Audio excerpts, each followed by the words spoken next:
Hello दोस्तों, welcome to zero IAS में आपका स्वागत है। दोस्तों, यूपीएससी प्रीलिम्स 2024 को टारगेट करते हुए हम लोगों ने एनवायरनमेंट और पॉलिटी का जो है सीरीज स्टार्ट किया है, जिसमें हम लोगों ने पॉलिटी का 3 क्लास कर लिए हैं।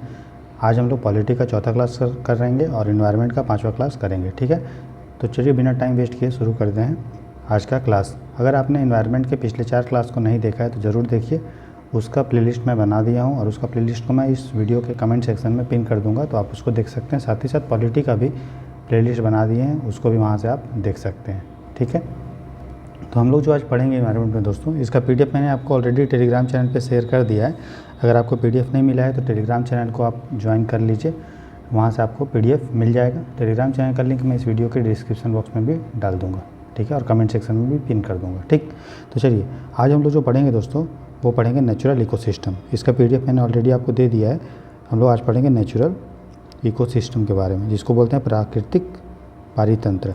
पहले मैंने बताया है कि इकोसिस्टम किसको बोलते हैं, जहाँ भी डिफरेंट टाइप्स के प्लांट्स एंड एनिमल, बायोटिक और एबायोटिक कंपोनेंट आपस में इंटरेक्शन करता है अपने एबायोटिक कंपोनेंट से, मतलब जिसमें जीवन नहीं होता है, जैसे आग से, पानी से, हवा से, उसको हम लोग इकोसिस्टम बोलते हैं। और जो इकोसिस्टम भगवान के द्वारा बनाया गया है, जो आदमी नहीं बनाया है, उसको हम लोग नेचुरल इकोसिस्टम दोस्तों बोलते हैं। ठीक है, यहाँ तक क्लियर है।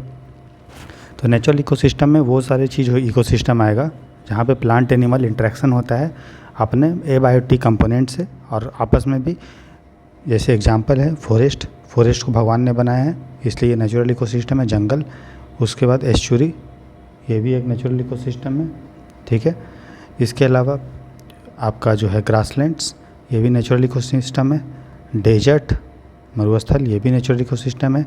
उसके बाद आप समझ लो मैनग्रोव भी एक नेचुरल इकोसिस्टम है। तो ये सारा चीज़ जो है जिसको भगवान ने बनाया है, और भी बहुत सारे होंगे जिसको भगवान ने बनाया है, वैसे इकोसिस्टम को नेचुरल इकोसिस्टम बोला जाता है। ठीक है, इसमें जो एनर्जी का मेन सोर्स होता है नेचुरल इकोसिस्टम में, वो होता है सूरज भगवान। सन से आपको जो है एनर्जी मिलता है नेचुरल इकोसिस्टम में, टोटली डिपेंड रहता है सोलर एनर्जी पे। फॉरेस्ट में जो भी एनर्जी मिल रहा है, कहाँ से मिल रहा है? सन से। एस्चुरी में मिल रहा है कहाँ से? सन से। एस्चुरी क्या होता है मैं आगे पढ़ाऊँगा आपको।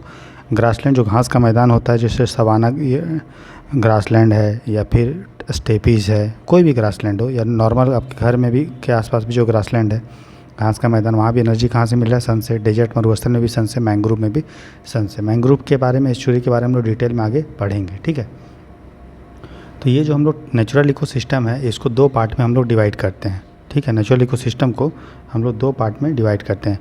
एक को बोलते हैं हम लोग टेरेस्ट्रियल मतलब जो ज़मीन में पाया जाता है, ज़मीन में जो इकोसिस्टम होता है। दूसरा होता है एक्वेटिक, जो पानी में इकोसिस्टम होता है। नाम से ही पता है, टेरेस्ट्रियल में स्थलीय वो बोलेंगे हिंदी में, और एक्वेटिक मतलब जलीय बोलेंगे। ठीक है, तो टेरेस्ट्रियल में कौन कौन सा आएगा? जिसमें ज़मीन होता है, जिसमें पानी नहीं होता। जैसे फॉरेस्ट किस में आएगा? टेरेस्ट्रियल में आएगा। ग्रासलैंड किस में आएगा? टेरेस्ट्रियल में आएगा। डेजर्ट किस में आएगा? टेरेस्ट्रियल में। तो फॉरेस्ट हो, डेजर्ट हो या ग्रासलैंड हो, ये तीनों किस में आएगा? टेरेस्ट्रियल में। और जो पानी वाला इकोसिस्टम है, एस्चुरी, पानी वाला होता है। मैंग्रोव को भी हम थोड़ा पानी वाला टाइप का में रख सकते हैं, जनरली रखते नहीं हैं, लेकिन जो पानी वाला होगा, ठीक है, इसको भी 2 पार्ट में करते हैं। एक होता है फ्रेश वाटर, जो पूरा ताज़ा पानी रहेगा, और एक होता है मेरीन वाटर, जो नमकीन पानी रहेगा। तो फ्रेश वाटर में जैसे आए, समझ लो आप डेल्टा क्या है? फ्रेश वाटर के टाइप का समझ लेंगे आप, है ना। रिवर, पॉन्ड, ये सब क्या है? Fresh water ecosystem. मेरीन में आप समझ लो ओशियन या एस्चुरी। जनरली फ्रेश वाटर में डेल्टा को नहीं रखते हैं, क्योंकि डेल्टा में थोड़ा नमक वाला पानी भी आ जाता है, लेकिन रिवर है हमारा, पॉन्ड है, लेक है, झील जो है, ये सब फ्रेश वाटर में आता है। और जो मेरीन वाटर मतलब जो नमकीन पानी होता है, जैसे ओशियन है, एस्चुरी है। अब 2 चीज़ होता है, एक होता है एस्चुरी और एक होता है ओशियन। तो सीधा सा बात है, जैसे मान लो कोई नदी है, ठीक है, ये डायरेक्ट अगर मिल जाती है समुद्र में बिना अपने साथ कोई भी डिपॉजिट्स लाए, तो वहाँ पर निर्माण होता है एस्चुरी का। जैसे कोई नदी है, मान लीजिए नर्मदा है, तापी है, तो ये उतना ज़्यादा डिपॉजिट अपने साथ नहीं लेके आते, मिट्टी लेके नहीं आती है, और डायरेक्ट नदी में मिल जाती है। तो जहाँ नदी, ठीक है, मान लीजिए नदी का रास्ता है और ये पूरा समुद्र है, तो जहाँ नदी और समुद्र मिलता है वो स्थान 2 हो सकता है। एक हो सकता है या तो एस्चुरी, या दूसरा हो सकता है डेल्टा। अगर कोई नदी अपने साथ गाद लेके या डिपॉजिट लेके आती है तो जो स्थान बनता है समुद्र और नदी के मिलने से उसको बोलते हैं डेल्टा।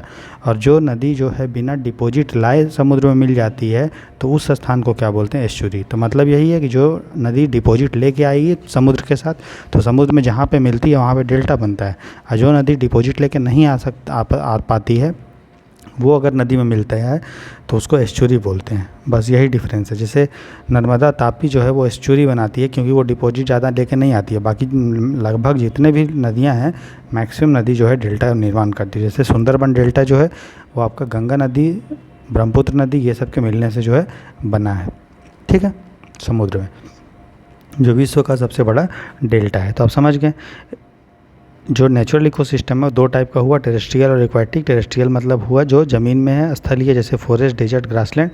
और जो एक्वाटिक जो हुआ उसको दो पार्ट में डिवाइड कर दिए, फ्रेश और मैरीन। फ्रेश में मोस्टली जो ताज़ा पानी है जैसे रिवर है, पॉन्ड है, लेक है, और मैरीन में ओशियन, डेल्टा और एस्चुरी ये सब आता है, ठीक है। ये समझ गए यहाँ तक। उसके बाद जो हम लोग को आगे का पढ़ना है दोस्तों वो एक एक करके हम लोग अलग अलग इकोसिस्टम के बारे में पढ़ेंगे, ठीक है। जैसे टेरेस्ट्रियल इकोसिस्टम है, स्थलीय इकोसिस्टम है, ठीक है। तो टेरेस्ट्रियल इकोसिस्टम में हम लोग जो है पहला पढ़ेंगे वो पढ़ेंगे फॉरेस्ट के बारे में, क्योंकि फॉरेस्ट टेरेस्ट्रियल इकोसिस्टम है। इसमें तीन चीज़ों को पढ़ना है, forest, desert and grassland. Forest, desert and A, B and C. Forest, desert and tundra के बारे में पढ़ लेंगे, ठीक है, और ग्रासलैंड के बारे में पढ़ेंगे। तो टोटल चार चीज़ के बारे में हम लोग पढ़ेंगे। टुंड्रा मतलब सबसे पहले नाम से समझ लो, फॉरेस्ट मतलब जंगल होता है। डेजर्ट मतलब मरुस्थल के बारे में। टुंड्रा मतलब ऐसा जगह जो बहुत ठंडा हो, जैसे आर्कटिक वार्कटिक, ठीक है। और ग्रासलैंड मतलब घास का मैदान। तो ये मोटा मोटी है, ठीक है। अब एक एक करके हम लोग अलग अलग टेरेस्ट्रियल इकोसिस्टम के बारे में पढ़ते हैं। तो पहला हमारा है फॉरेस्ट इकोसिस्टम। क्या है? फॉरेस्ट इकोसिस्टम के बारे में, ठीक है। तो देखिए आपको पता है कि फॉरेस्ट में अलग अलग डिफरेंट टाइप के बड़े बड़े पेड़ पौधा होते हैं। तो क्लाइमेट के आधार पे, ठीक है, और कौन कौन सा पेड़ मिलता है ट्री के आधार पे, क्लाइमेट कैसा है उस जगह का, उस जंगल का क्लाइमेट कैसा है, और कौन कौन सा ट्री उसमें मिलता है, कौन कौन सा ट्री उसमें मिलता है, उसके आधार पे हम लोग फॉरेस्ट को अलग अलग टाइप में डिवाइड करते हैं, ठीक है। तो पहला जो है वो है tropical rain forest. Rain forest, rain forest मतलब वर्षा वन, उष्णकटिबंधीय वर्षा वन, ठीक है, इसके बारे में। दूसरा फॉरेस्ट होता है temperate deciduous forest. Deciduous, temperate मतलब शीतोष्ण, डेसिडुअस मतलब पर्णपाती, जो अपना पत्ता गिरा देता है। तो डेसिडुअस। और टेम्परेट मतलब क्या होता है, ऐसा एरिया ना तो जहाँ ठंडा है ज़्यादा ना ज़्यादा गर्म है, जैसे ब्रिटेन में जहाँ तो ठंडा ज़्यादा गर्म है। उत्तराखंड में भी देखिए, हिमाचल प्रदेश, पंजाब, हरियाणा, ना तो ज़्यादा गर्म है ना ज़्यादा ठंडा है, तो उसको शीतोष्ण बोलते हैं या टेम्परेट बोलते हैं। और पर्ण वहाँ पे जो पौधा मिलेगा, ठीक है, और वो पत्ता अगर गिराता है तो उसको बोलते हैं टेम्परेट डेसिडुअस फॉरेस्ट, ठीक है। तो दूसरा टाइप का फॉरेस्ट ये बारे में पढ़ेंगे। और तीसरा को बोलते हैं बोरियल या नॉर्थ कॉनिफेरस फॉरेस्ट, ठीक है, कॉनिफेरस फॉरेस्ट। तो जो हमारा त्रिशंकु टाइप का जो पौधा होता है, कोन टाइप का, आपने देखा होगा इस टाइप का पौधा, तो इस टाइप के जंगल के बारे में हम लोग पढ़ेंगे, बोरियल फॉरेस्ट उसको बोलते हैं। तो फॉरेस्ट तीन टाइप का होता है, ट्रॉपिकल रेन फॉरेस्ट के बारे में पढ़ेंगे, टेम्परेट डेसिडुअस फॉरेस्ट के बारे में, और बोरियल नॉर्थ कॉनिफेरस फॉरेस्ट के बारे में हम लोग पढ़ेंगे, ठीक है। तो पहला जो हम लोग फॉरेस्ट पढ़ रहे हैं वो पढ़ रहे हैं ट्रॉपिकल रेन फॉरेस्ट के बारे में, वर्षा वन के बारे में। आपने सब पढ़ा होगा ट्रॉपिकल रेन फॉरेस्ट के बारे में। ट्रॉपिकल रेन फॉरेस्ट के बारे में हम लोग आगे पढ़ेंगे। देखिए सबसे पहले ट्रॉपिकल रेन फॉरेस्ट पाया कहाँ जाएगा, सबसे पहले यही आपका दिमाग में ख्याल होना चाहिए, ठीक है। सब जगह तो नहीं मिलेगा, कहाँ पे मिलेगा, जो ट्रॉपिक्स एरिया होगा। और रेन फॉरेस्ट मतलब बहुत ज़्यादा बारिश हो रहा है। तो अगर हम विश्व का ग्लोब बनाएंगे, ठीक है, तो आपको पता है ये इक्वेटर होता है, ठीक है, ये होता है ट्रॉपिक ऑफ कैंसर, और ये होता है ट्रॉपिक ऑफ कैप्रिकॉर्न, है ना, कर्क रेखा जिसको बोलते हैं। ये 23 डिग्री नॉर्थ को कर्क रेखा और 23 डिग्री साउथ को बोलते हैं मकर रेखा, और इसको बोलते हैं ट्रॉपिक ऑफ कैंसर बोलते हैं इंग्लिश में, और ट्रॉपिक ऑफ कैप्रिकॉर्न, और इसको हुआ इक्वेटर। और इन दोनों के बीच का एरिया को ही बोलते हैं क्या, ट्रॉपिकल एरिया, ट्रॉपिक्स बोलते हैं, ठीक है। तो ट्रॉपिकल रेन फॉरेस्ट जो है वो इक्वेटर के आसपास आपको मिलेगा, जहाँ पे बहुत ज़्यादा बारिश होता है। तो इक्वेटर के इधर भी मिलेगा और इधर भी मिलेगा, जहाँ को खूब सारा बारिश होता है, ठीक है। जैसे और वैसे भी एरिया में मिलता है, भले वो इक्वेटर के उतना पास नहीं हो, लेकिन बारिश वहाँ पे अधिक हो रही है। जैसे वेस्टर्न घाट, इंडिया का जो वेस्टर्न घाट है, पश्चिमी घाट है, वहाँ भी मिलता है। साउथ ईस्ट एशिया में मिलता है, अफ्रीका और साउथ अमेरिका में तो मिलेगा ही, क्योंकि वहाँ से इक्वेटर जाता है। तो आप समझ गए, ट्रॉपिकल रेन फॉरेस्ट इक्वेटर के इर्द गिर्द वाले एरिया में मिलता है, जहाँ बहुत बारिश होती है। जो वेस्टर्न घाट है, साउथ ईस्ट एशिया है, अफ्रीका का कुछ पार्ट है, ठीक है, कॉन्गो ये सब, और साउथ अमेरिका का क्षेत्र जहाँ पे इक्वेटर जाती है। अमेजन फॉरेस्ट आप सुने होंगे, ठीक है। तो ये हो गया डिस्ट्रीब्यूशन। फिर हम लोग अगर देखें कि कौन कौन सा वहाँ पे, देखिए कोई भी इकोसिस्टम हम पढ़ेंगे ना, तो हमें सबसे पहले पढ़ेंगे कि वो कहाँ पाया जाता है, ठीक है। उसके बाद हम लोग पढ़ेंगे कौन कौन सा एनिमल और प्लांट वहाँ पे मिलते हैं। तो फौना को बोलते हैं एनिमल और फ्लोरा को बोलते हैं प्लांट। तो फ्लोरा से आप फ्लावर याद कर लो, तो फ्लावर मतलब क्या होता है, पेड़ पौधा। अब फौना से एनिमल, ना कहीं नाम आ रहा है, ना, तो फौना मतलब एनिमल और फ्लोरा मतलब प्लांट, ठीक है। तो कौन कौन सा इसमें, जैसे ये मिलता है आपको फौना, तो आपको पता है डिफरेंट टाइप के बंदर मिलते हैं, है ना। उसके बाद स्क्विरल मिलता है, घोंघा मिलता है, सांप बिच्छू मिलेगा, बहुत सारा इंसेक्ट मिलता है, ठीक है।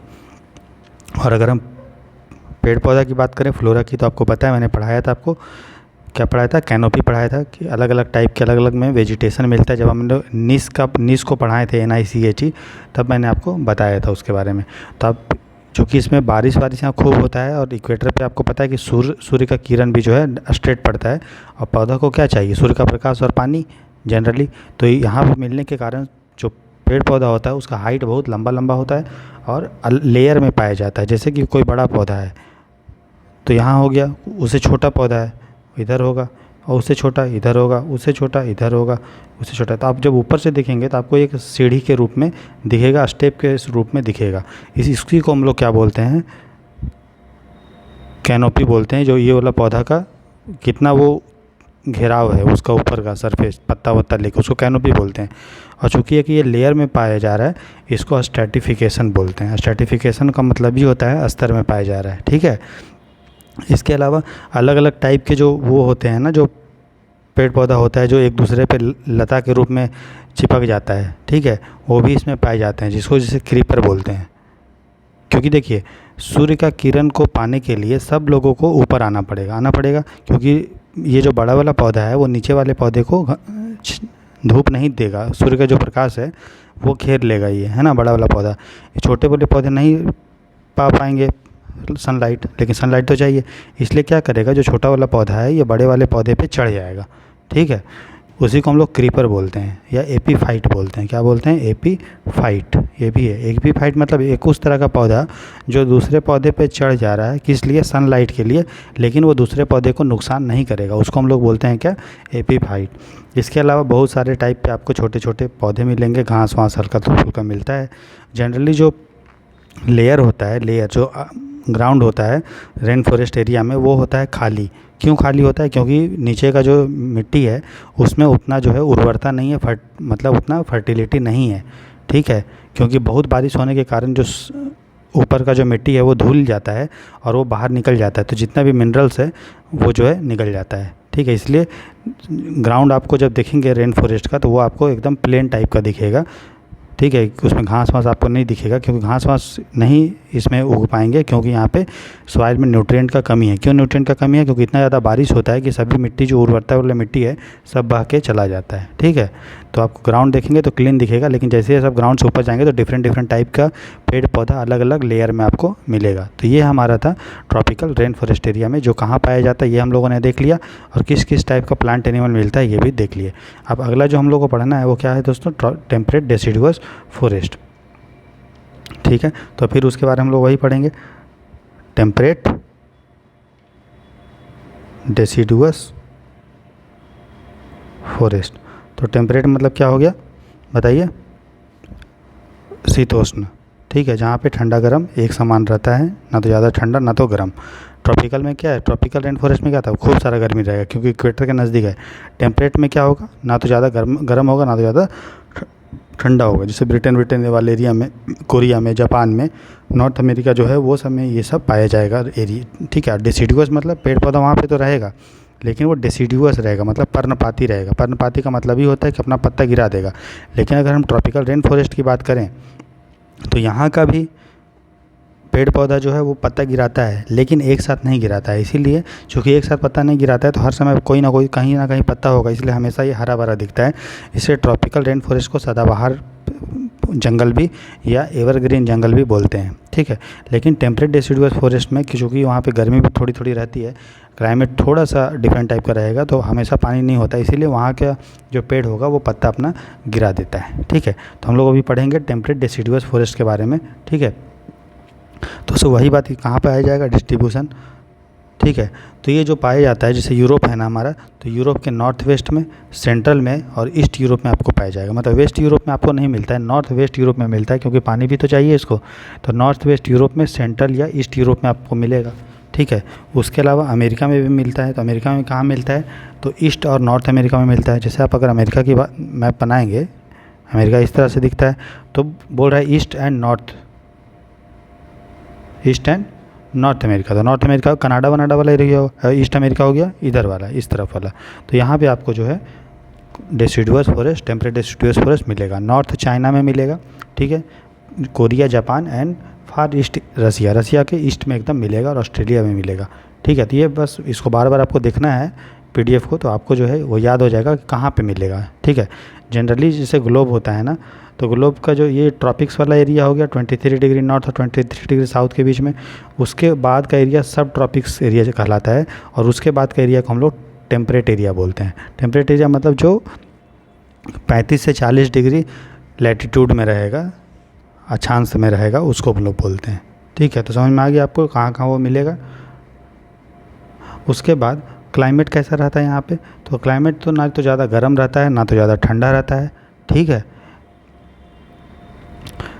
6 महीने का लंबा जो है इसमें विंटर सीजन रहेगा, और बारिश भी जो है 75 से 150 सेंटीमीटर के आसपास रेनफॉल होगा। मतलब ना तो ज़्यादा गर्म ज़्यादा रहेगा, ना तो ज़्यादा ठंडा रहेगा। ठंडा का मौसम जो होगा वो लंबा होगा, लेकिन टेम्परेचर आपको 10 से 20 डिग्री सेल्सियस तक ही दिखेगा। मतलब ज़्यादा हार्श टेम्परेचर नहीं है कि आप रह नहीं सकते। इसलिए वहाँ पे जो पेड़ पौधा होता है वो जो है लकड़ी जो होता है वहाँ का बहुत अच्छा होता है, ठीक है। देखिए ट्रॉपिकल रेन फॉरेस्ट में जो जंगल होगा उसका लकड़ी अच्छा नहीं होता, लकड़ी बहुत हार्ड होता है। और प्लस क्या होगा, इतना पेड़ पौधा रहेगा, अलग अलग टाइप का मिलेगा, प्रजाति मिलेगा। तो चूँकि आप वहाँ पे कारपेंटरी जो काम होता है ना, प्लम्बरिंग का, लकड़ी का उद्योग ट्रॉपिकल रेन फॉरेस्ट एरिया में नहीं हो पाएगा। जो हम लोगों ने शुरू में देखा, यहाँ पे ट्रॉपिकल रेन फॉरेस्ट एरिया में लकड़ी नहीं हो पाता है अच्छा से। क्यों? क्योंकि डिफरेंट टाइप के पेड़ पौधा आपको मिलेगा, लेकिन लकड़ी वाले उद्योग को तो एक टाइप का लकड़ी चाहिए, तो वहाँ से उसको छांट के निकालने में दिक्कत होता है। इसीलिए लकड़ी तो बहुत रहता है वहाँ, लेकिन बढ़िया लकड़ी जो काम का है वो ट्रॉपिकल रेन फॉरेस्ट एरिया में आपको नहीं मिलेगा। वहाँ पे हार्ड वुड मिलता है, जो मोटा मोटा लकड़ी होता है, बहुत भारी होता है, जिसका काम फर्नीचर बनाने में नहीं होता है। वहीं अगर हम टेम्परेट डेसिडुअस फॉरेस्ट की बात करें तो यहाँ पे लकड़ी उद्योग जो है, प्लम्बरिंग उद्योग, वो बहुत ज़्यादा डेवलप हुआ है, ठीक है, अच्छा से, समझ गए। तो यहाँ पे जो ट्री मिलता है वो उसका नाम आपको याद रखना चाहिए, मैपल, ओक, बीच, हीथ, चेस्टनट, ठीक है, बर्च और पाइन। ये सारा चीज़ आपको मिलेगा पौधा के रूप में, ठीक है।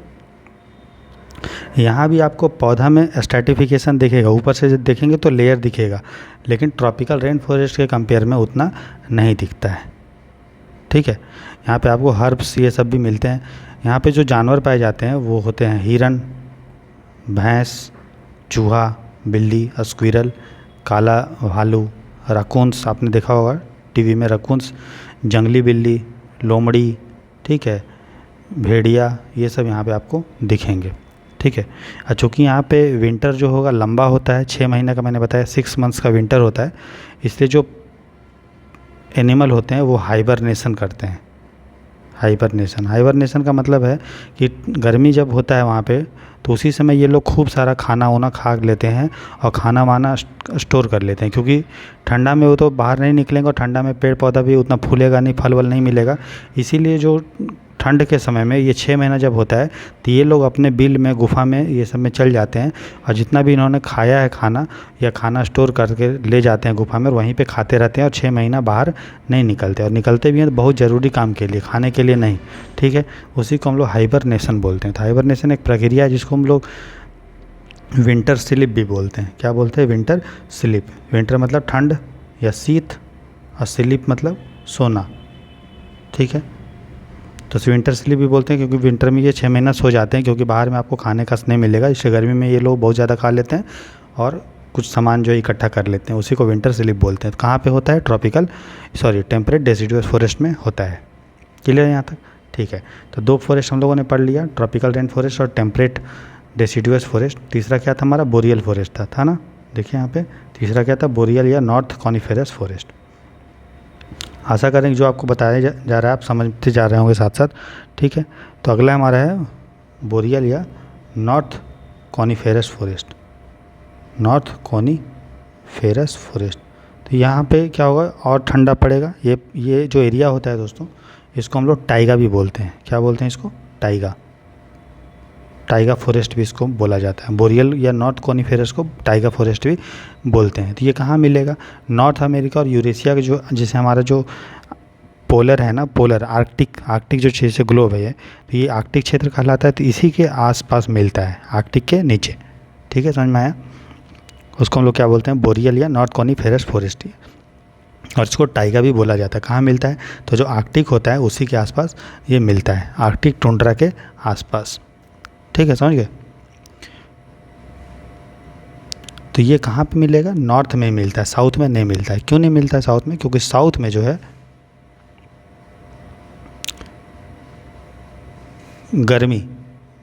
साउथ में जो है ज़मीन नहीं है। आपको पता है साउथ में क्या है?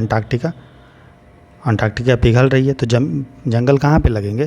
जंगल लगेंगे जहाँ पे मिट्टी चाहिए, लेकिन यहाँ पे तो बर्फ़ है साउथ में, है ना, अंटार्कटिका के आसपास। इसीलिए जो हमारा बोरियल नॉर्थ कॉनिफेरस फॉरेस्ट कहाँ पाया जाता है? वो आर्कटिक के पास पाया जाता है, नॉर्थ में, साउथ में आपको नहीं मिलेगा। इसीलिए इसका नाम ही है नॉर्थ कॉनिफेरस। नॉर्थ मतलब उत्तर। तो ये अगर आप देखेंगे तो ये उत्तर है, ये दक्षिण है ना। तो इसलिए ये यहाँ मिलता है, इधर नहीं मिलता है। क्यों? यहाँ पे ज़मीन नहीं है अंटार्कटिक में। ठीक है, इसको हम लोग क्या बोलते हैं? टाइगा भी बोलते हैं, या इसको हम लोग बोरियल या नॉर्थ कॉनिफेरस फॉरेस्ट भी बोलते हैं। यहाँ पे ठंडा बहुत ज़्यादा होता है। ठीक है, टेम्परेचर 0 डिग्री सेल्सियस के नीचे होता है, और जो मिट्टी होती है वो एसिडिक होता है। ठीक है, और न्यूट्रिएंट इसमें नहीं रहेगा, पोषण नहीं रहेगा मिट्टी में। ठीक है, और मिट्टी एसिडिक होती है, अम्ल होता है मिट्टी में। ठीक है, अम्लीय मिट्टी पाया जाता है। तो यहाँ पे आपको क्या क्या मिलेगा? तो यहाँ पे जो आपको पेड़ पौधा मिलता है वो ठंडा के कारण, और उतना चूँकि गर्मी नहीं पड़ता है तो पत्ता वत्ता उतना नहीं गिरता है। ठीक है, और सूखा पड़ता है, लेकिन पेड़ पौधा जो होता है वो सूखा को सह लेता है। इसीलिए यहाँ का जो पेड़ पौधा होता है बोरियल फॉरेस्ट का, वो सदाबहार टाइप का हरा भरा दिखेगा। यहाँ पे जो पेड़ पौधा पाए जाएंगे वो कोन के टाइप का होता है। क्यों कोन के टाइप का होता है? क्योंकि ऊपर से जब हमारा बर्फ़ गिरेगा, ठीक है, तो अगर मान लीजिए कोई पेड़ पौधा ऐसे होगा गोल्ड, मतलब इस टाइप का, जनरली ऐसे ही होता है, तो बर्फ़ इस पर लटक जाएगा यहाँ पे, है ना, यहाँ पे, तो पौधा को नुकसान हो जाएगा। वहीं अगर कोन के टाइप का पेड़ पौधा होगा तो बर्फ़ अगर गिरता है तो स्लिप करके नीचे आ जाएगा और ये पौधा बचा रहेगा। इसीलिए नाम इसका क्या है?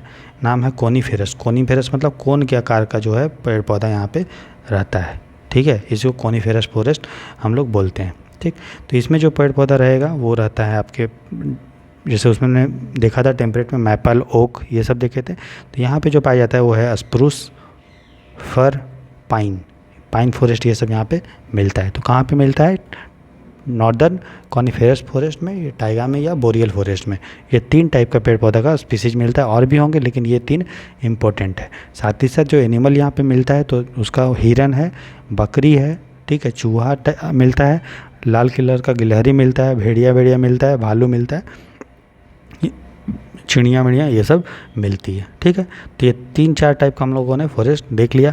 ठीक है, आर्कटिक जो टुंड्रा के बारे में, टुंड्रा फॉरेस्ट भी होता है, लेकिन वो बहुत जो है ठंडा एरिया और ऊपर पाया जाता है। जैसे देखिए, सबसे पहले ये ग्लोब देखा तो हम लोगों ने यहाँ देखा कि यहाँ पे जो है ट्रॉपिकल रेन फॉरेस्ट है। जस्ट उसके ऊपर देखे तो टेम्परेट फॉरेस्ट, फिर जस्ट उसके ऊपर देखे तो बोरियल फॉरेस्ट, जिसको टाइगा या नॉर्थ कॉनिफेरस फॉरेस्ट बोलते हैं, जिसको अभी हमने पढ़ा। उसके ऊपर जाएंगे तो मिलेगा टुंड्रा फॉरेस्ट।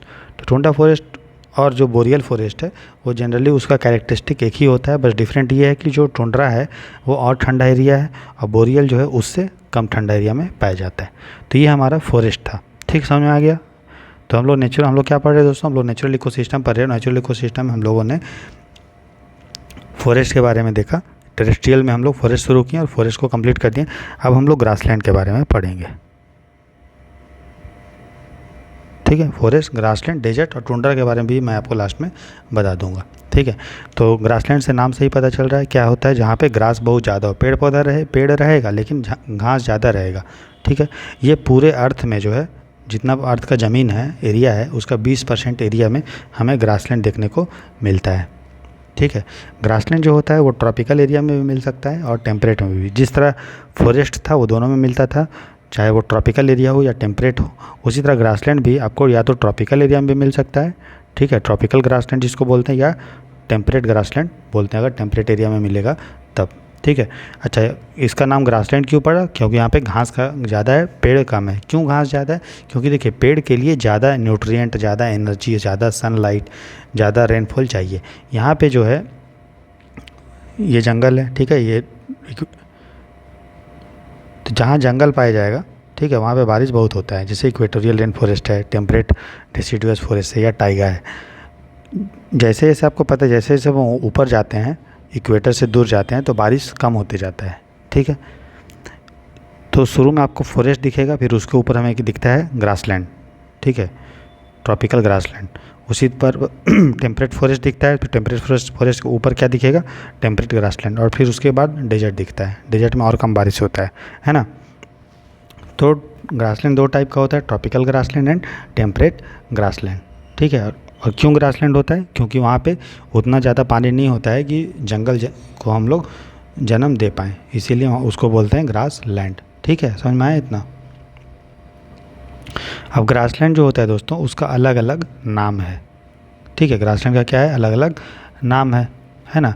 जैसे आपने पढ़ा भी होगा, इंडिया में जो ग्रासलैंड है उसको हम लोग सवाना बोलते हैं। क्या बोलते हैं, सवाना। अफ्रीका में भी जो ग्रासलैंड, घास का मैदान पाया जाता है, उसको हम लोग क्या बोलते हैं, सवाना बोलते हैं। ठीक है, ये पढ़ा होगा आपने। नॉर्थ अमेरिका में क्या बोलते हैं बताइए तो, प्रेरीज बोलते हैं, प्रेरीज, है ना। साउथ अमेरिका में उसी को क्या बोलते हैं, पंपास, पंपास। ठीक है, और ऑस्ट्रेलिया में क्या बोलते हैं, डाउन बोलते हैं, है ना। साउथ अफ्रीका में क्या बोलते हैं, वेल्ड बोलते हैं। ये आपने पढ़ा होगा, है कि नहीं, साउथ अमेरिका में वेल्ड। तो ये सारा जो फेमस ग्रासलैंड है पूरे विश्व में उसका नाम है। इंडिया में जैसे सवाना, अफ्रीका में सवाना, नॉर्थ अमेरिका में प्रेरी, साउथ अमेरिका में पंपास, ऑस्ट्रेलिया में डाउन, है ना। साउथ अफ्रीका में आपका क्या है, वेल्ड। ठीक है, समझ में आया इतना।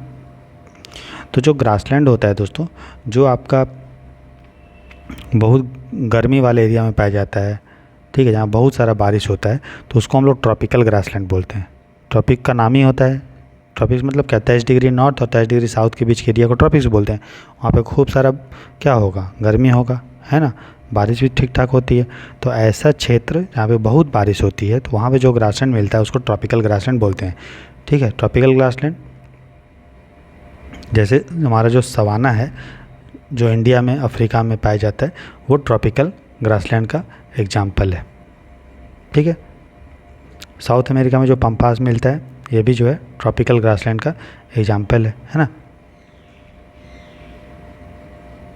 तो जो टेम्परेट ग्रासलैंड कौन कौन सा है, टेम्परेट ग्रासलैंड समझ लो आप, जहाँ पे ज़्यादा जो है गर्मी नहीं पड़ती, नॉर्मल। तो जो आपको दिखता है ना, जैसे कि अगर हम बात करें, ठीक है, तो आप समझ गए, सवाना ये सब जो है दोस्तों, वो है ट्रॉपिकल ग्रासलैंड जो इंडिया में, अफ्रीका में मिलता है। ठीक, इसके अलावा जो आप प्रेरीज बात करेंगे, पंपास बात करेंगे, ये सब जो है वो टेम्परेट ग्रासलैंड है, ना ज़्यादा गर्म रहता है ना ठंडा।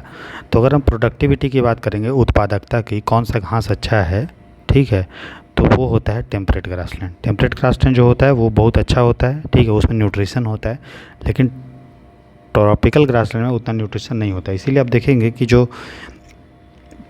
घास का मैदान ज़्यादा अच्छा होता है वो होता है आपका साउथ अमेरिका, नॉर्थ अमेरिका में। क्यों अच्छा होता है? क्योंकि उसमें न्यूट्रिएंट उनको ठीक ठाक मिलता है ट्रॉपिकल रेन फॉरेस्ट के कंपेयर में, ट्रॉपिकल ग्रासलैंड के कंपेयर में। क्योंकि ट्रॉपिकल ग्रासलैंड में गर्मी बहुत ज़्यादा पड़ता है, तो वहाँ पे जो भी घास होगा वो उतना ज़्यादा न्यूट्रिशन नहीं रहता है। इसीलिए अमेरिका ये सब में जो घास का मैदान है उसमें न्यूट्रिशन होने के कारण वहाँ पे जो ये है फार्मिंग, डेयरी फार्मिंग जो है, क्योंकि जानवर वानवर को घास का चाहिए, मक्का वक्का जो चाहिए वो वहाँ पे अच्छे से होता है ना।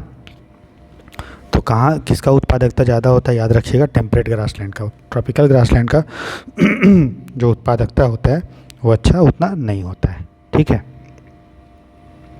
ऊंचा ऊंचा जरूर रहेगा, ट्रॉपिकल ग्रासलैंड जो होगा बहुत हाइट का रहेगा क्योंकि पानी वानी ठीक ठाक मिल रहा है। टेम्परेट ग्रासलैंड का हाइट जो होगा, ऊंचाई उतना ज़्यादा नहीं होगा, लेकिन उत्पादकता जो है टेम्परेट ग्रासलैंड का ज़्यादा होता है, ये आपको ध्यान रखना है। तो हम लोगों ने इस तरह ग्रासलैंड भी पढ़ लिया, ठीक है।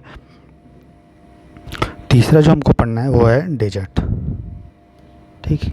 तो डेजर्ट जैसे वो देखिए ये ग्लोब है, तो यहाँ पर आपको फॉरेस्ट मिला, उसके ऊपर गए तो ग्रासलैंड मिला, तो उसके ऊपर जहाँ पे और भी बारिश नहीं होती है उस पर क्या बोलते हैं, वहाँ क्या मिलेगा? वहाँ मिलेगा आपको डेजर्ट, मरुस्थल। जैसे देखिए यहाँ पे आपको रेन फॉरेस्ट मिला, अगर अफ्रीका की बात करेंगे, अफ्रीका का है ना, ये अफ्रीका है इस तरह से, है ना, अफ्रीका इसी टाइप से है दोस्तों, इस टाइप से अफ्रीका है। तो यहाँ पे आपको क्या मिलता है? वर्षावन मिलता है, कॉन्गो ये सब में। उसके ऊपर जाएंगे तो आपको घास का मैदान मिलेगा, सवाना ये सब। और उसके ऊपर जाएंगे तो यहीं आपको क्या मिलेगा? सहारा मरुस्थल। तो घास के मैदान के ऊपर जैसे जैसे आप ऊपर जाते आते हैं तो फॉरेस्ट, फिर ग्रासलैंड, और फिर क्या मिलता है? डेजर्ट। क्योंकि जैसे जैसे आप इक्वेटर से दूर जाते आएंगे विषुवत रेखा से, पानी कम होते रहेगा और आपको जो है डिफरेंट टाइप की वेजिटेशन मिलेगा। तो शुरू में मिलेगा जंगल, फिर मिलेगा आपको घास का मैदान, और फिर मिलेगा मरुस्थल, ठीक है। तो अभी हम लोग घास का मैदान पढ़ लिए, जंगल के बारे में पढ़ लिए, अब हम लोग देख रहे हैं किसके बारे में? मरुस्थल के बारे में, ठीक है। तो मरुस्थल में क्या होता है? बहुत ज़्यादा हवा का तेज गति रहता है, स्पीड रहता है, अब पानी का यहाँ पे शॉर्टेज रहता है, ठीक है। तो अगर हम पूरे विश्व का बात करें तो 20% में क्या था हमारा? ग्रासलैंड। तो पूरे अर्थ का 1/7 हिस्सा में हमारा क्या है? डेजर्ट है। मतलब पूरा अर्थ जितना है उसका 1/7 कितना होगा बताइए तो? तकरीबन 14% के आसपास। तो पूरे विश्व में 14% एरिया पे जो है वो डेजर्ट है, ठीक। तो यहाँ पे जो पेड़ पौधा हमें मिलता है, ठीक है, जो फ्लोरा मिलता है, फ्लोरा मतलब जो पौधा मिलेगा, ठीक है, उसमें आपको पता है कैक्टस होता है, ठीक है, कैक्टस, अकेसिया, ठीक है, अकेसिया होता है, ये सारा चीज़ होता है। और जो फौना मिलता है आपको पता है, ऊँट है, लोमड़ी है, ठीक है, घोड़ा है, घोड़ा बोल रहे हैं, ये रेबिट है, रेबिट मतलब खरगोश है, बकरी है, ये सारा चीज़ पाया जाता है। इसके अलावा अलग अलग टाइप का सांप भी मिलता है, और ऐसे कीड़ा मकोड़ा भी मिलता है जो बिल बना के रहता है। क्यों बिल बना के रहता है डेजर्ट में? क्योंकि बहुत गर्मी रहता है डेजर्ट में, इसलिए वो बिल बना के अंदर रहता है ज़मीन के, ताकि जो है गर्मी से निजात पाया जा सके, ठीक है। यूपीएससी ने इसको लेके जो है एक क्वेश्चन पूछा था कि मरुस्थल में जो प्लांट जो होते हैं उसमें वो क्या क्या चीज़ एडॉप्ट करते हैं। एडॉप्टेशन मतलब अब जी कि मरुस्थल में गर्मी बहुत रहता है, तो किस तरह से उससे बचने के लिए, गर्मी या ठंड भी बहुत पड़ता है, रात में भयंकर ठंड पड़ता है मरुस्थल में और दिन में भयंकर गर्मी पड़ती है, तो उससे बचने के लिए वो क्या करते हैं, इसको लेके यूपीएससी ने प्रीलिम्स में क्वेश्चन पूछा था।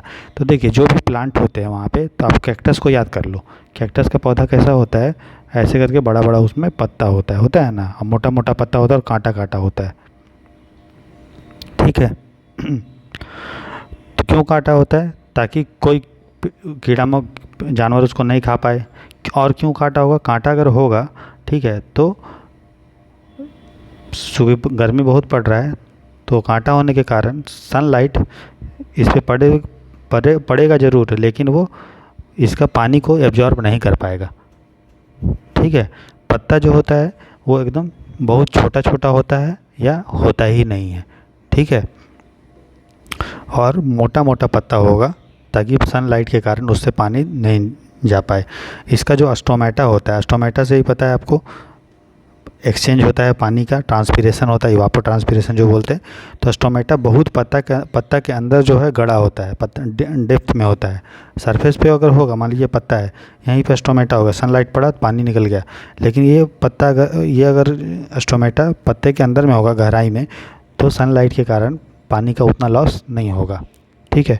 प्लस इसका जो पत्ता होता है, ठीक है, वो सक्यूलेंट होता है। सक्यूलेंट मतलब पानी को वो स्टोर करके रखेगा और चिपचिपा टाइप का होगा, इसलिए आप देखेंगे कैक्टस ये सब, एलोवेरा ये सब, उसका देखेंगे तो आपको पानी जो है उसमें स्टोर हो जाता है, इस टाइप का उसका पत्ता होता है। और जनरली झाड़ी होता है। झाड़ी क्यों होता है? क्योंकि जितना कम पत्ता होगा उतना पानी का लॉस कम होगा, इसीलिए वो झाड़ी के रूप में जो है डेजर्ट का जो वेजिटेशन होता है वो रहता है, ठीक है। प्लस इसका जो जड़ होता है वो बहुत लंबा लंबा होगा, क्योंकि मरुस्थल में पानी का कमी है, इसीलिए जड़ चाहती है कि एकदम डेप्थ में रहना, ताकि जहाँ से उसको पानी मिलेगा ले लेगी, ठीक है। तो ये है एडाप्टेशन कहाँ पे? ट्रॉपिकल रेन, मतलब कहाँ पे? डेजर्ट पे। डेजर्ट का जो भी पेड़ पौधा होता है उसका पत्ता सक्यूलेंट होता है, पानी उसमें उतना ज़्यादा लॉस होने का क्षमता नहीं रखता है, पे कांटा होगा, उसके बाद झाड़ी के रूप में रहता है, स्टोमेटा बहुत गहराई में होता है, जड़ बहुत लंबा होता है ना। तो ये सारा चीज़ है, ठीक है। तो ये हो गया प्लांट का एडॉप्टेशन। और एनिमल कैसा होता है? तो एनिमल बहुत तेज़ी से दौड़ने वाला होता है, जैसे ऊँट है, ऊँट तेज़ी से दौड़ता है, ठीक है। उसका जो पैर होगा, पैर बहुत क्या होता है? चौड़ा चौड़ा होता है, ताकि वो मतलब जैसे तलवा जो होगा वो बहुत चौड़ा चौड़ा होगा। क्यों? क्योंकि ताकि उसका जो है ज़मीन, उसका जो पैर है वो घसके ना, किस में मतलब धंसे ना, किस में ना धंसे, बालू में, इसलिए पैर उसका चौड़ा चौड़ा होता है। साथ ही साथ ये टॉयलेट बहुत कम करेगा, पेशाब बहुत कम करेगा, क्योंकि जितना ज़्यादा पेशाब करेगा उतना शरीर से पानी निकलेगा, इसलिए यूरिन बहुत कम निकालता है ये। कौन? और यूरिन जो होता है, पेशाब बहुत गाढ़ा होता है, किसका? ऊँट का, मतलब जो डेजर्ट में रहते हैं। प्लस जो यहाँ के जानवर होगा वो नॉक्टर्नल होता है, मतलब रात्रि में वो लोग निकलते हैं, ताकि बॉडी से गर्मी जो है, गर्मी से बचाया जा सके, इसीलिए रात में वो लोग निकलते हैं डेजर्ट में, है ना। जो भी प्लांट होगा, जो भी एनिमल होगा, ठीक है, उसका जो पैर होता है लंबा लंबा होता है, क्योंकि ज़मीन बहुत गर्म होती है, तो ज़मीन से गर्मी से बचने के लिए पैर लंबा होता है, ताकि उसको गर्मी कम लगे। और यहीं पे मान लो छोटा अगर जानवर होगा, अगर यहीं पे उसका छोटा पैर हुआ, यहीं पे उसका बॉडी हुआ, तो इसको ज़्यादा गर्मी लगेगा। लंबा पैर होगा तो गर्मी उसको कम लगेगा, ठीक है। और जितने भी वो होते हैं, वो सांप, वो सभी लोग जो है ऐसे होते हैं कि वो पानी तो रहता ही नहीं है, तो पानी कहाँ से पाते हैं, एनर्जी कहाँ से लेते हैं? तो वो लोग कीड़ा मकोड़ा खाता है। तो जितने भी आपको लिजर्ड्स दिखेगा, लिजर्ड्स मतलब सांप बिच्छा दिखेगा, सभी लोग जो कि पानी नहीं पीते हैं, इसलिए वो इंसेक्ट के थ्रू जो है, इंसेक्ट मतलब कीड़ा मकोड़ा खा के अपने को जी लेते हैं, ठीक है। और जितने भी शाकाहारी लोग होते हैं, हर्बीवोरस एनिमल्स होते हैं, जो साग सब्जी खाता है, ठीक है, वो ऐसा होता है कि बिना पानी पिए ही बहुत दिन तक रह सकता है, ठीक है। तो ये सारा कुछ एडॉप्टेशन था प्लांट और एनिमल में, ठीक है। समझ में आ गया यहाँ तक आपको? तो दोस्तों हम लोग पढ़ रहे थे नेचुरल इकोसिस्टम के बारे में, है ना। तो हम लोगों ने जो है फॉरेस्ट इकोसिस्टम शुरू किया था, जिसमें हम लोग फॉरेस्ट के बारे में पढ़ लिया। टेरेस्ट्रियल में हम लोग फॉरेस्ट पढ़ रहे थे, फॉरेस्ट के बारे में पढ़ लिया, ग्रासलैंड के बारे में पढ़ लिया, डेजर्ट के बारे में पढ़ लिया। आज का जो लास्ट टॉपिक है वो है टुंड्रा वेजिटेशन, टुंड्रा, ठीक है। ये भी एक तरह का फॉरेस्ट होता है। तो टुंड्रा का जो शाब्दिक अर्थ होता है वो होता है बंजर भूमि। क्या होता है? बंजर भूमि, बैरन लैंड। क्या होता है? Barren land.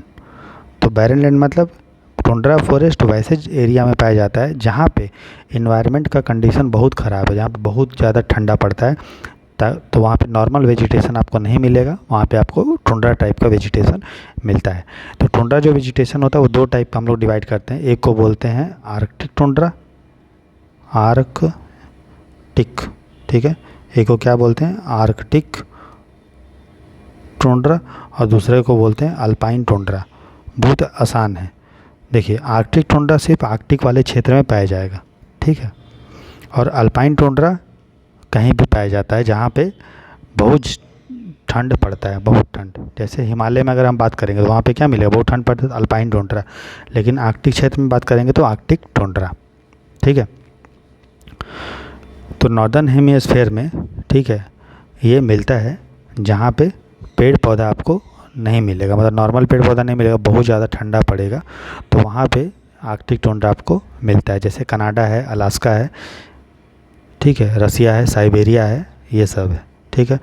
वहीं अगर हम अल्पाइन टुंड्रा की बात करेंगे, ठीक है, तो ये कहाँ पे मिलेगा? ये वहाँ पे मिलता है जहाँ पे ठंड बहुत ज़्यादा पड़ता है, ठीक है, हाई माउंटेन में, ठीक, सिंपल। तो ये आर्कटिक टुंड्रा हो गया, अल्पाइन टुंड्रा। आर्कटिक टुंड्रा है कि जैसे जो है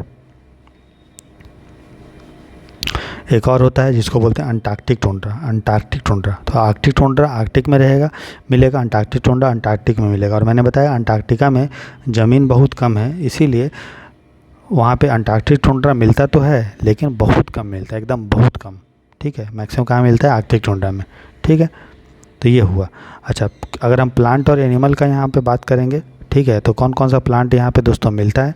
तो कॉटन ग्रास मिलता है, प्लांट कॉटन ग्रास मिलता है, नाम आप याद रखेंगे। सेज मिलता है, ठीक है, विल्लो मिलता है, ठीक है, बर्च मिलता है, लाइकेन मिलता है, ठीक, तो ये सब मिलता है। ठीक है, हिथ मिलता है, हिथ, ठीक है ना। तो कुछ हो सकते हैं कि अभी पहले हम लोगों ने बर्च के बारे में पढ़ा, तो बर्च आपको टेम्परेट कॉनिफेरस फॉरेस्ट में भी था। तो कोई बात नहीं, एक पौधा जो है अलग अलग इन्वायरमेंट पे मिल सकता है। और वहीं अगर हम एनिमल की बात करेंगे, एनिमल का, तो एनिमल आपको मिलेगा, आपने देखा होगा, स्क्विरल, रेंडियर, है ना, आर्कटिक गिलहरी, ये सब वहाँ पे मिलता है। ठीक है, तो यहाँ पे जो पेड़ पौधा या मिलता है, जानवर मिलते हैं, ठीक है, वहाँ पे चूँकि ठंड बहुत पड़ता है ना, ठंड बहुत पड़ता है, तो इसीलिए वो जो जानवर होगा उसका बॉडी जो होगा, ठीक है, बॉडी का साइज अगर हम बात करेंगे, ठीक है, वो बहुत बड़ा बड़ा बॉडी होता है, लेकिन वेट जो है, वेट के कंपेयर में देखेंगे तो कम होगा। ठीक है, प्लस उसका जो कान होता है वो छोटा होता है। जैसे कि अगर हम बात करें भालू का, भालू आपको पता है पोलर बियर, वो कहाँ मिलता है? आर्कटिक में मिलता है ना। तो पोलर बियर मान लो हम बना दें, ठीक है, तो उसका जो बियर कैसे बनेगा यार, ये कान हो गया बियर का, ये तो कान बहुत आप देखे होगे बहुत छोटा छोटा होता है, और चमड़ा जो होगा वो बहुत क्या होगा, मोटा मोटा चमड़ा रहता है। ठीक है, ताकि बॉडी से हीट को निकलने से रोका जाए। मोटा चमड़ा होगा, ठंडा उसको कम लगेगा। ठीक है, इसका जो बॉडी होता है, ठीक है, उसका चमड़ा क्या होता है, बहुत मोटा होता है, ये आपको ध्यान रखना है। ठीक, समझ में आया। और बॉडी का जो साइज होगा वो बड़े बड़े होते हैं, लेकिन अगर वेट का कंपेयर में देखेंगे तो कम होता है। कान इसलिए छोटा छोटा होता है। और वहीं उसका कान देखिए, ऊँट का कान बड़ा बड़ा होता है। ठीक है, इसका क्योंकि वहाँ पे गर्मी ज़्यादा है तो उसके बॉडी से हीट ज़्यादा निकलना चाहिए, इसके बॉडी से हीट नहीं निकलना चाहिए, क्योंकि यहाँ पे ठंड बहुत ज़्यादा है। ठंड अगर बॉडी से गर्मी निकल जाएगा तो और ठंडा लगेगा, इसीलिए इसका कान वान सरफेस एरिया जो है छोटा होता है। अगर हम बात करेंगे सरफेस एरिया, ठीक है, और वॉल्यूम, तो इसका वेट बहुत ज़्यादा होगा। ठीक है, वेट बहुत ज़्यादा होगा लेकिन एरिया के कंपेयर में कम होता है। इसलिए सरफेस एरिया और वॉल्यूम का रेशियो अगर हम बात करेंगे तो जो ठंडे वाले क्षेत्र में जो जानवर पाए जाते हैं उसका सरफेस एरिया भले आपको ज़्यादा दिखेगा, लेकिन सरफेस एरिया बहुत क्या होता है, छोटा होता है, और वॉल्यूम क्या होता है, ज़्यादा, तो ये आपको वो दिखेगा। लेकिन अगर ऊँट का बात करेंगे तो ऊँट का सरफेस एरिया बहुत ज़्यादा होता है लेकिन वेट जो होगा कम होगा। क्यों ऐसा? क्योंकि उसको गर्मी से निजात पाना है। तो गर्मी से निजात कब पाएगा? जब एरिया ज़्यादा होगा। आपको पता है कि मान लीजिए खाना बन गया गरम गरम, ठीक है, उसको आप एक कटोरी में रख ले आएँ, दाल है कटोरी में ले आएँ, तो ये धीरे धीरे ठंडा होगा। वही अगर दाल को एक थाली में लेके आ जाएंगे तो ये जल्दी ठंडा हो जाएगा। इसीलिए अगर एरिया बड़ा होता है तो ज़्यादा जल्दी ठंडा हो जाता है। तो ऊँट का एरिया इसलिए बड़ा होता है और वॉल्यूम जो होता है कम होता है, ताकि वो जल्दी ठंडा हो जाए, आसानी पड़े। वहीं अगर पोलर बियर का बात करेंगे जो ठंडे एरिया में रहेगा, उसका एरिया छोटा होता है ताकि बॉडी से हीट जो है कम धीरे धीरे निकले और अपने को वो बचा ले। ठीक है दोस्तों, तो हम लोग जो है नेचुरल इकोसिस्टम के बारे में पढ़ रहे थे और उसमें हम लोग टेरेस्ट्रियल इकोसिस्टम में जो फॉरेस्ट, डेजर्ट, ग्रासलैंड और टुंड्रा था वो कंप्लीट कर लिए। कल हम लोग एक्वेटिक इकोसिस्टम के बारे में नेक्स्ट लेक्चर में पढ़ाई करेंगे। ठीक है, और पॉलिटी का भी लेक्चर आज ही आएगा तो उसको भी ज़रूर देखिएगा। ठीक है, God bless you, take care, bye bye.